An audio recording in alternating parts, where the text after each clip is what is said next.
हमारे साथ मनोज जोशी जो कि इंडिया न्यूज से हैं वो भी हमारे साथ जुड़ रहे हैं, स्पोर्ट्स एडिटर। सबसे पहले मनोज, आपके पास ही जाना चाहूंगा, घटनाक्रम पूरा जानना चाहेंगे क्योंकि कहीं ना कहीं यही आता रहा कि सुप्रीम कोर्ट का सहारा सरकार से बेसहारा। सुप्रीम कोर्ट में आखिरकार सुप्रीम कोर्ट के कहने पर और सॉलिसिटर जनरल के कहने पर एफआईआर दर्ज होगी, लेकिन क्या कह रहे हैं खिलाड़ी, जब तक गिरफ्तारी नहीं तब तक उठेंगे नहीं?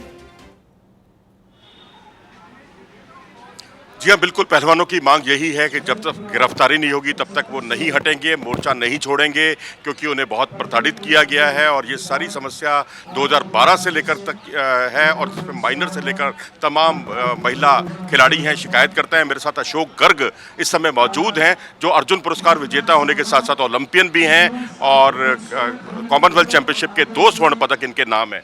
अशोक जी, जो कुछ पहलवानों के बारे में कहा जा रहा था और आज के पहलवान इसे अपनी एक कामयाबी मानेंगे, और क्या अब धरना प्रदर्शन छोड़ने की बात जहाँ तक आएगी, क्या एफआईआर दर्ज होने के बाद धरना प्रदर्शन छोड़ने के लिए तैयार हैं पहलवान? जहाँ तक मेरी नॉलेज में बात है, मैं ये बता रहा हूँ कि जो जितना मेरे को पता है कि बच्चे जब तक अपने अनशन को नहीं छोड़ेंगे जब तक उनकी गिरफ्तारी नहीं हो जाती। इसको लेकर क्या गतिरोध क्या है कि क्योंकि अब गिरफ्तारी में तो इंटेरोगेशन होगी, अब एफआईआर दर्ज होने के बाद इंटेरोगेशन में 6 से 7 दिन भी लग सकते हैं, रोज सत्र न्यायालय को रिपोर्ट देनी होती है इसमें, तो इस क्या 6 से 7 दिन तक और धरना प्रदर्शन जारी रहेगा जब तक गिरफ्तारी नहीं होती?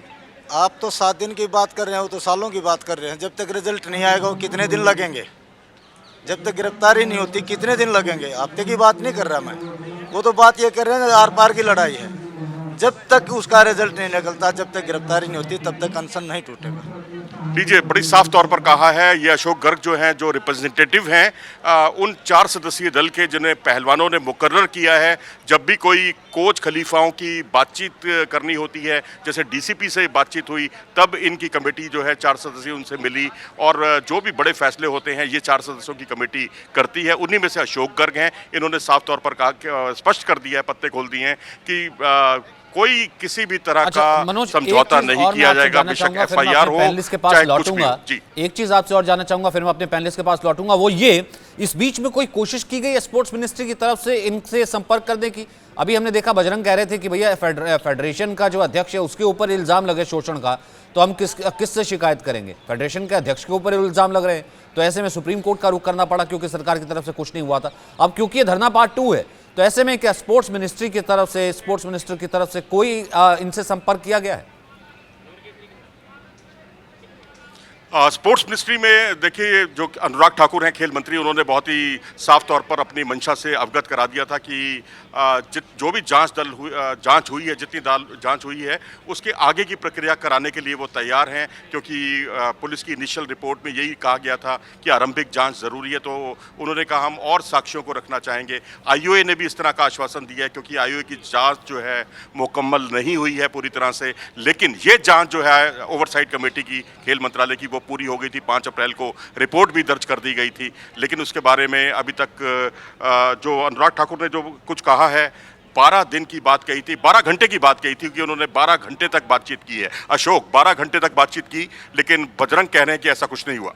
नहीं, बजरंग ने जो बताया, बजरंग ने पूरी मीटिंग इसके आगे बताया है, आपके मीडिया के सामने सारा बताया कि 12 घंटे बात करें, 12 मिनट बात नहीं हुई। तो बजरंग जब बता रहा है तो बजरंग ऐसे ही थोड़ा ना बैठा है। अगर 12 घंटे बात होती तो कुछ निष्कर्ष निकलता।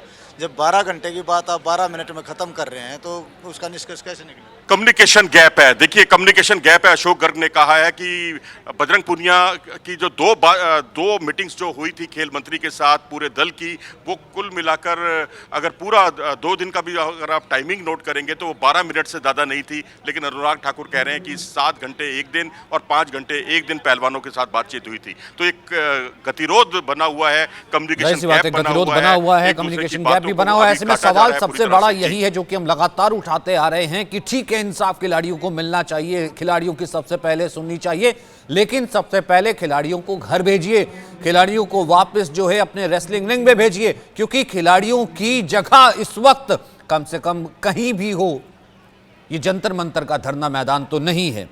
तो ऐसे में रमन मलिक जी, सीधा सवाल तो आपसे बनता है ना, तमाम नेता वहां पर पहुंच रहे हैं, इनके साथ समर्थन कर रहे हैं, तमाम खेल फर्टर्निटी खड़ी हुई है, क्रिकेट से लेकर हॉकी से लेकर तमाम पुराने खिलाड़ी। सर सरकार किधर? सरकार न्याय के साथ है, सरकार न्याय संगता के साथ है, सरकार ईमानदारी के साथ है, सरकार ट्रांसपेरेंसी के साथ है। मैं एक चीज़ आज आपके समक्ष बोलता हूँ कि ये वो खिलाड़ी हैं, हमारे यहाँ एक सभ्यता है, एक शिष्टाचार का वातावरण होता है। पीटी उषा जी या मैरी कॉम या योगेंद्र कोई ऐसे खेल के जगत के नाम नहीं हैं जो कि सड़क छाप नाम हो। ये वो नाम है, जब ये खिलाड़ी का ख नहीं थे तब भी वो नाम थे। तो ये जो कहना कि जी ये फजूल हैं या उनके ऊपर उनके डाउट्स क्रिएट करना, ये अपने आप में कुछ और बयां करता है, पहली बात। दूसरी बात, ये जो खिलाड़ी है ना, ये अपना काम जो करना है उसको करें, और इनके विश्वास के लिए, इनके चीज़ों के लिए न्याय संगता के साथ जो भी करना है वो ये सरकार करती आई है, उल्टे करा भी है। लेकिन आज जो ये इस्तेमाल हो रहे हैं, कोई बात नहीं, बच्चों को मना करा जाता है कि बच्चे बाहर कोई लोग ऐसे होते हैं जो आपका इस्तेमाल करेंगे, आपको क्षति पहुंचेगी। वो बोलते हैं ना जी हम तो खिलाड़ियों का सर, वो ये कह रहे हैं कि यौन शोषण हुआ है खिलाड़ियों का, बाकायदा लिखित में कंप्लेंट दी गई है, कमेटी बनी थी, खुद खेल मिनिस्ट्री ने बनाई थी, और ये कह रहे हैं कि उसके बाद कमेटी पर एक्शन नहीं हुआ। आज सुप्रीम कोर्ट ने कहा कि एफआईआर दर्ज की जाए। कौन है इनके पीछे फिर? हेलो रमन जी, आवाज आ रही अब? Hello hello,